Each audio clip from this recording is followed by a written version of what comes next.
The Rogers Rams continue their quest for a state title today as they face Brecksville Broadview Heights for the regional finals. A tough season schedule and an even tougher postseason journey help prepare the Rams for the road ahead. And after today, that road is taking them to Columbus.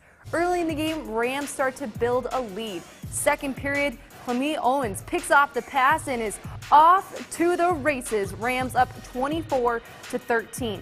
Last few seconds before halftime, Tony Kennard, leaving defenders in the dust, pulls up for the baseline J. Rogers leads 30-23 at the break.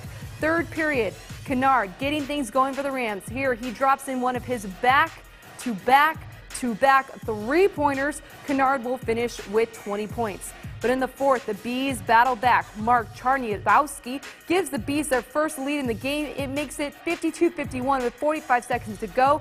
Rams tied up with a free throw. We're all tied up at the end of regulation, so to OT we go. And the man of the overtime hour was Devontae Pratt. He finished with 18 points. Rams make a few key free throws to lead by 2 with 7 seconds to go, and the Bees are unable to respond. Rams win 63-61 in overtime. Kennard talked about how the Rams were able to keep their composure down the stretch. That just go back to the losses we had during the regular season. That just, them had prepared us for this. Just like in NBA teams and college teams, they play the best team so they can get ready for the big dance. That's what we did, and we got ready for this.